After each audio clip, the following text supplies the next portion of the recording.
Welcome back to my channel. ഇപ്പോൾ നമ്മളുള്ളത് down town ദുബായിലാണ്. ഇവിടെയാണ് ബുർജ് ഖലീഫയും ദുബായ് മാളും ഫ്യൂച്ചർ മ്യൂസിയം ഉള്ളത്. അപ്പോൾ ഈ വീഡിയോയിലൂടെ നിങ്ങൾക്ക് ദുബായ് ഫൗണ്ടൻ ഷോയും ബുർജ് ഖലീഫയുടെ പുറം കാഴ്ചകളും കാണാം. ദുബായ് എന്ന് കേൾക്കുമ്പോൾ തന്നെ എല്ലാവരുടെയും മനസ്സിലേക്ക് ഓടി വരുന്നത് ബുർജ് ഖലീഫ ആയിരിക്കും. നമുക്ക് ഇവിടെ നിന്ന് നോക്കുമ്പോൾ മനോഹരമായ ബുർജ് ഖലീഫ വ്യൂ കാണാം. ലോകത്തിലെ ഏറ്റവും ഉയരം കൂടിയ ബിൽഡിംഗായ ബുർജ് ഖലീഫ ഡൗൺ ടൗൺ ദുബൈയിലാണ് ഉള്ളത്. 2010 ഇനാഗ്രേറ്റ് ചെയ്ത 163 നിലകളുള്ള ഈ ഒരു ബിൽഡിംഗ് 95 കിലോമീറ്റർ ദൂരത്ത് നിന്ന് വരെ നമുക്ക് കാണാനാവും. 828 മീറ്റർ ഉയരമുള്ള ഈ കെട്ടിടം ഇന്നുവരെ നിർമ്മിച്ചിട്ടുള്ള മനുഷ്യനിർമ്മിതികളിൽ തന്നെ ഏറ്റവും ഉയരം കൂടിയതാണ്. ബുർജ് ഖലീഫയെ കുറിച്ച് പറയാൻ തുടങ്ങിയ വിശേഷങ്ങൾ ഏറെയാണ്. ഏറ്റവും ഉയരമുള്ള നിർമ്മിതി, ഏറ്റവും അധികം നിലകളുള്ള കെട്ടിടം, പുറം കാഴ്ചകൾ വീക്ഷിക്കുന്നതിനായിട്ട് ഏറ്റവും ഉയരത്തിലുള്ള മേൽത്തട്ട്, ഏറ്റവും ദൈർഘ്യമേറിയ ലിഫ്റ്റ് യാത്ര തുടങ്ങി ധാരാളം റെക്കോർഡുകളുണ്ട് ബുർജ് ഖലീഫയ്ക്ക്. 2004 ബുർജ് ഖലീഫയുടെ നിർമ്മാണ പ്രവർത്തനം ആരംഭിച്ചത്. 5 വർഷകാലം കൊണ്ട് തന്നെ ഇതിൻ്റെ ബാഹ്യമായിട്ടുള്ള പണികളെല്ലാം പൂർത്തിയായി. നമ്മൾ അങ്ങോട്ടേക്ക് നടക്കുമ്പോൾ തന്നെ റോഡ് സൈഡിലായിട്ട് ചെറിയ ഫൗണ്ടനൊക്കെ ഒരുക്കിയിട്ടുണ്ട്. അതേപോലെ തന്നെ ഈ ഡൗൺ ടൗണിന് പരിസരത്തുള്ള ഈന്തപ്പനകളെല്ലാം തന്നെ ലൈറ്റ്സൊക്കെ പിടിപ്പിച്ചിട്ട് നല്ല മനോഹരമാക്കിയിട്ടുണ്ട്. മൊത്തത്തിൽ ഇതൊക്കെ കാണുമ്പോൾ നമുക്കൊരു ഉത്സവ പ്രതീതി തന്നെയാണ് ഉണ്ടാവുന്നത്.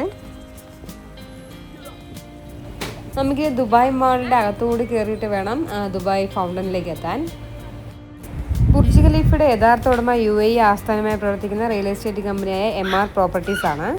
ദുബായ് ബില്യനെയർ മുഹമ്മദ് അലി അലബാറാണ് MR പ്രോപ്പർട്ടീസിൻ്റെ ചെയർമാൻ. ബുർജ് ഖലീഫയെ കുറിച്ച് പറയുന്ന വിശേഷങ്ങൾ ഇനിയും തീരില്ല. അപ്പോൾ നമ്മളിപ്പോൾ ദുബായ് മാളിൻ്റെ എൻട്രൻസിൻ്റെ അടുത്തെത്തിയിട്ടുണ്ട്. ഞങ്ങൾ ടാക്സിയിലായിരുന്നു വന്നത്. അപ്പോൾ ദുബായ് മാളിൽ എത്തുന്നതിന് മുമ്പായിട്ട് തന്നെ നല്ല ബ്ലോക്ക് ഉണ്ടായിരുന്നു. അപ്പോൾ മാളിൻ്റെ പരിസരത്ത് ഇറങ്ങിയിട്ട് ഇങ്ങോട്ട് നടക്കുകയാണ് ചെയ്തത്. അതല്ല, മെട്രോയിലാണ് വരുന്നതെങ്കിൽ ബുർജ് ഖലീഫ ദുബായ് മാൾ എന്ന മെട്രോ സ്റ്റേഷനിൽ ഇറങ്ങിയിട്ട് നേരെ ഈ ദുബായ് മാളിനെ കണക്ട് ചെയ്യുന്ന ഒരു ബ്രിഡ്ജ് ഉണ്ട്, അതിലൂടെ നടന്നാൽ മതി. ഒരു 20 മിനിറ്റോളം നടക്കേണ്ടി വരും അങ്ങനെയാകുമ്പോൾ. ഈ ഡൗൺ ടൗൺ ദുബായിയുടെ രാത്രി കാഴ്ച കാണേണ്ടത് തന്നെയാണ്. പകൽ കാണുന്നതേ അല്ല, നമ്മൾ ഈ രാത്രിയിലെ ഈ ഒരു ഭംഗി നമ്മൾ കണ്ടു തന്നെ ആസ്വദിക്കണം. അപ്പോൾ നമ്മളിന്ന് മെയിനായിട്ട് വന്നത് ദുബായ് ഫൗണ്ടൻ കാണാൻ വേണ്ടിയിട്ടാണ്. ദുബായ് മാളിന് അകത്തോട് വേണം ദുബായ് ഫൗണ്ടനിലേക്ക് എത്താൻ വേണ്ടിയിട്ട്. ഈ കാണുന്ന ബ്രിഡ്ജാണ് മെട്രോ സ്റ്റേഷനെയും ദുബായ് മാളിലെയും കണക്ട് ചെയ്യുന്ന ബ്രിഡ്ജ്. അത് നേരെ ചെന്ന് എത്തുന്നത് ദുബായ് മാളിനകത്തേക്കാണ്.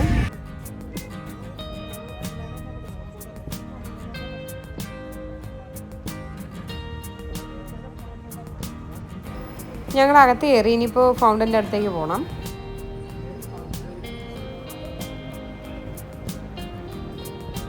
ദുബായ് മാളിൽ കൂടെ കയറിയിട്ട് നമ്മൾ ഫൗണ്ടൻ്റെ അടുത്തേക്ക് എത്തിയിട്ടുണ്ട്. ഈ മാളിൽ കയറിയിട്ട് മാളിൽ നിന്ന് ഈ ഫൗണ്ടനിലേക്കുള്ള വഴി കണ്ടെത്തുക എന്നുള്ളൊരു ടാസ്ക് തന്നെയാണ്. ഒരു 1/4 മണിക്കൂറിനോളം മാളിനകത്തൂടെ നടന്നാണ് നമ്മളിവിടെ എത്തിയത്. നമ്മൾ കയറുമ്പോൾ തന്നെ കണ്ടാണ് നല്ല തിരക്കുണ്ട്. എല്ലാ ദിവസങ്ങളിലും ഫൗണ്ടൻ ഷോ ഉണ്ടാകുന്നതാണ്. അത് വൈകിട്ട് 6 മണി തൊട്ട് 11 മണി വരെയാണ് ഉണ്ടാവുന്നത്. ഓരോ അരമണിക്കൂർ ഗ്യാപ്പ് വിട്ടിട്ട് 5 മിനിറ്റ് ദൈർഘ്യമാണ് ഈ ഒരു ഫൗണ്ടൻ ഷോയ്ക്കുള്ളത്. ഈ ദുബായ് മാളിലും ബുർജ് ഖലീഫയ്ക്ക് മുമ്പിലുള്ള ബുർജ് ലേക്കിലാണ് ഈ ഒരു ഫൗണ്ടൻ ഷോ സംഘടിപ്പിച്ചിരിക്കുന്നത്. ഈ ഒരു ഫൗണ്ടൻ ഷോ കാണുന്നതിനായിട്ടും ബുർജ് ഖലീഫയുടെ ഭംഗി ആസ്വദിക്കുന്നതിനായിട്ട് ധാരാളം വിസിറ്റേഴ്സാണ് ഈ ഒരു ലേക്കിന് ചുറ്റുമായിട്ടുള്ളത്.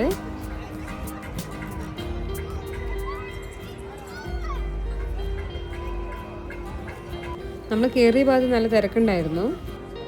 അതിനടുത്തായിട്ട് തന്നെ ദുബായ് മാളും പിന്നെ അതിൻ്റെ ഒരു ഓപ്പോസിറ്റ് ഒരു ബിൽഡിംഗ് ഉണ്ടായിരുന്നു. അതും കണക്ട് ചെയ്യുന്നൊരു ബ്രിഡ്ജ് ഉണ്ടായിരുന്നു.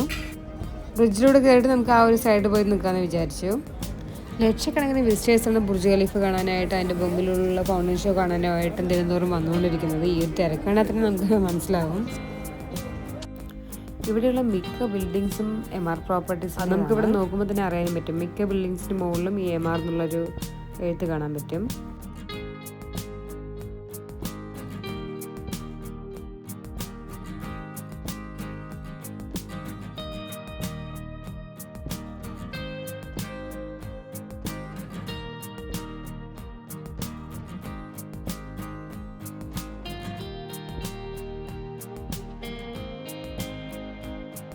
ഞങ്ങളിവിടെ എത്തുമ്പോൾ തന്നെ ഒരു 9:15 കഴിഞ്ഞു. അപ്പം ഇനി അടുത്തൊരു ഷോ ഉള്ളത് 9:30 അപ്പോൾ 10 മിനിറ്റാണ് ഞങ്ങൾ ഇങ്ങനെ വെയിറ്റ് ചെയ്തുകൊണ്ടിരിക്കുന്നത്. ഈ 9:30 കഴിഞ്ഞാൽ പിന്നെ 10 മണിക്ക് ഉണ്ടാകും. അങ്ങനെ ഓരോ അരമണിക്കൂർ ഗ്യാപ്പ് ഇട്ടിട്ട് രാത്രി 11 മണി വരെ ഈ ഫൗണ്ടൻ ഷോ ഉണ്ടാകും. ഇപ്പം ഞങ്ങൾ നടന്ന് ഏകദേശം ബുർജ് ഖലീഫയുടെ കറക്റ്റ് ഓപ്പോസിറ്റിന് എത്തിയിട്ടുണ്ട്. ഇവിടെ നിന്ന് നോക്കുമ്പോൾ നല്ലൊരു ഫുൾ വ്യൂ തന്നെ കാണാൻ പറ്റുന്നുണ്ട്. അതല്ലാതെ ഈ ലേക്കിലൂടെ ബോട്ട് റൈഡൊക്കെ ഉണ്ടാവാറുണ്ട്.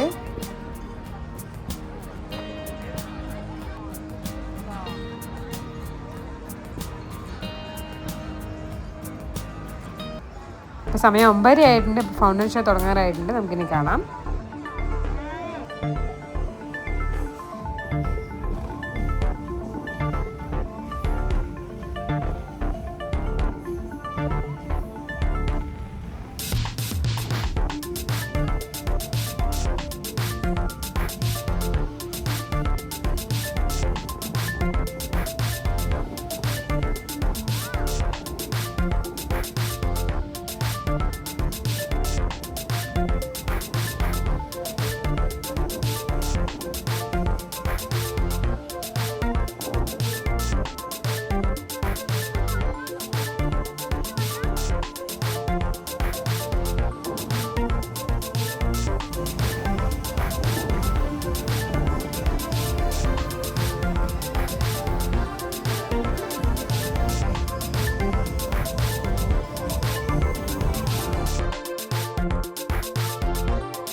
ഇവിടെ ഇപ്പോൾ 9:30-ക്കുള്ള ഷോ ആണ് കഴിഞ്ഞിരിക്കുന്നത്.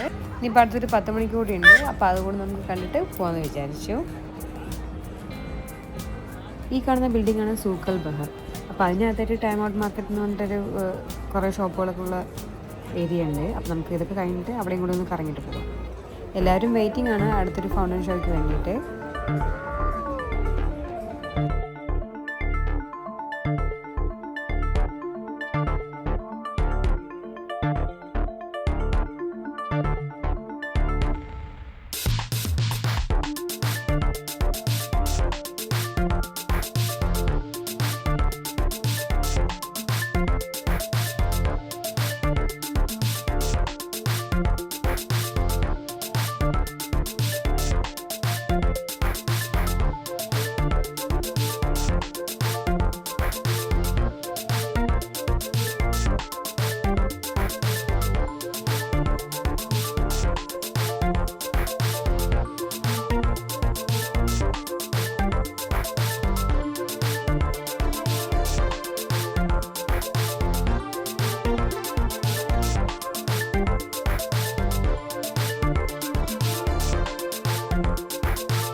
അപ്പോൾ നമ്മളിവിടെ 2 ഫൗണ്ടൻ ഷോ കഴിഞ്ഞിട്ടുണ്ട്.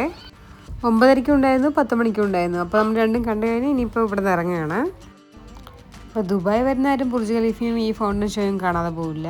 അങ്ങനെ ഫൗണ്ടൻ ഷോ കഴിഞ്ഞാൽ നമ്മൾ നേരെ പോയത് അടുത്തുള്ള ബിൽഡിങ്ങായ സൂഖൽ ബഹറിലേക്കാണ്. അവിടെ ടൈം ഔട്ട് മാർക്കറ്റ് എന്നൊരു ഏരിയ ഉണ്ടായിരുന്നു. അപ്പോൾ നമ്മൾ അതിലൂടെയൊക്കെ ഒന്ന് ജസ്റ്റ് കറങ്ങി നടന്നു. ഇവിടെയും ധാരാളം ചെറുതും വലുതുമായിട്ട് ഷോപ്പുകളുണ്ട്. അങ്ങനെ ധാരാളം ഷോപ്പുകളായിട്ട് കോസ്മെറ്റിക്സ് ഉൽപ്പന്നങ്ങളും തുണിത്തരങ്ങളും പിന്നെ ഫാൻസി ടൈപ്പ് ആഭരണങ്ങൾക്ക് വിൽപ്പനയ്ക്കും വെച്ചിട്ടുണ്ട്. അങ്ങനെ അവിടെ കുറേ നേരം ടൈം സ്പെൻഡ് ചെയ്ത ശേഷം അവിടെ നിന്ന് നേരെ ഇറങ്ങി.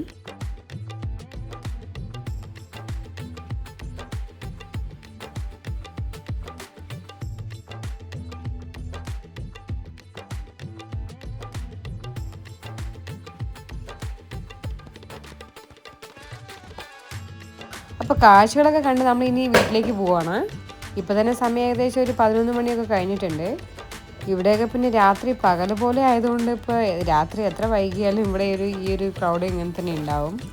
അപ്പോൾ ഇന്നത്തെ വീഡിയോയിൽ ബുർജ് ഖലീഫയുടെ വിശേഷങ്ങളും അതുപോലെ ദുബായ് ഫൗണ്ടൻ്റെ മനോഹരമായ കാഴ്ചകളും എല്ലാവർക്കും ഇഷ്ടമാകുമെന്ന് വിചാരിക്കുന്നു.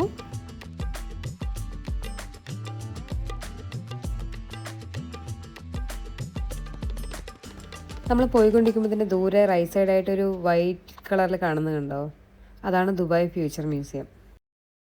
അപ്പോൾ ഇതൊക്കെയാണ് ഇന്നത്തെ വീഡിയോയിലെ വിശേഷങ്ങൾ.